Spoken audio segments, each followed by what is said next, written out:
The top stories tonight. We're going to get to the bottom of it, and there will be severe punishment. A warning from Donald Trump to Saudi Arabia over the disappearance of the journalist Jamal Khashoggi will be live in Riyadh. Good evening. Donald Trump began his presidency by brokering a $110 billion arms deal with Saudi Arabia. Riyadh was the first foreign capital he visited after winning the White House. But tonight he's promising severe punishment if Saudi Arabia is found to be responsible for the disappearance of the journalist Jamal Khashoggi. Well, in a moment we're going to be speaking to Alex, who's in Istanbul. But first, let's speak to our diplomatic editor, Dominic Waghorn, who's live in the Saudi capital, Riyadh. Dominic, international pressure growing on the kingdom. We heard from Donald Trump earlier, but what has Riyadh been saying about all of this? Well, very little. Now, the Prime Minister will travel to the G7 summit in Biarritz in France today. And while he is expected to signal that Britain will be open for business after Brexit, he'll also have a strong warning for President Trump. Thank you very much. This concludes the press conference. Thank you. OK, so that's Donald Tusk, the European Council President, speaking ahead of the G7 summit in France this weekend. He was, at the end there, he was speaking about China, saying China is the biggest challenge for all of us. But he's due to meet Boris Johnson tomorrow. And ahead of that meeting, he said, I have a meeting with Boris Johnson. He will be the third British Conservative PM with whom I will discuss Brexit. One thing I will not cooperate on is no deal. And I still hope that PM Johnson will not like to go down in history as Mr. No deal. So that's ahead of Donald Tusk's meeting with the Prime Minister tomorrow. He was also talking about a lot of the other challenges that the G7 faces. On the agenda, the burning Amazon rainforest, putting a stop to trade wars, the threat of nuclear proliferation and Russia's policies against its neighbours. So ongoing coverage of that G7 summit here on Sky News. Calling for a second independence referendum for Scotland. The SNP is meeting for its spring conference. Let's go live to Edinburgh, where the party leader, Nicola Sturgeon, is just about to speak. She's just walked up to the podium. As you can see, there she is. Obviously, she's going to be addressing party activists, so quite a receptive bunch at the SNP conference in Edinburgh. We're expecting her to say it's time for Scotland to become independent, and of course it comes just days after she told MSPs that there should be a second independence referendum, because before the next Holyrood election, and that will be in May of 2021. It looks like she's just about to speak. Let's see what she has to say. Friends, we gather here in Edinburgh. Okay, we've been following what's happening in Hong Kong all morning here on Sky News. We want to go straight back to Hong Kong, where, as you can see, there is a huge fire being lit there. Throughout the day here, we've seen the police come out in force. Initially, they just started with tear gas, firing at the protesters in the financial heart of the city. They then brought out water cannon. It's only the second time that we've seen water cannon in Hong Kong. Initially, it was just water, and then it was dye in that water. And our special correspondent, Alex Crawford, has been there through all of it. She's at the scene now. Alex, just talk us through what's happening. Okay, sorry.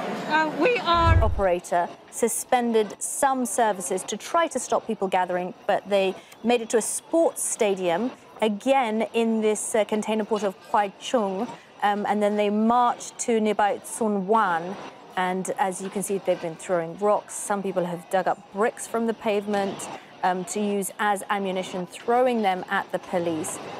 Other people have been spraying detergent. Can you see? Yeah, the road looks fairly wet, although it has been raining quite considerably in Hong Kong this morning. They've also been spraying detergent on the road there to make it obviously less easy for the police to operate. Clashes in many directions, still some of them going on. You can see the tear gas dispersing there, but police had warned earlier today that they would launch a dispersal operation. They told people to leave, and as I was saying, Reuters saying that they have fired water cannon, the police firing water cannon at those protesters. We're going to keep an eye on what's happening in Hong Kong, but let's return to politics in the UK now. And I'm pleased to say that Sadiq Khan joins me now. Thank you so much, Mr. Khan, for joining us. Why did you write that letter?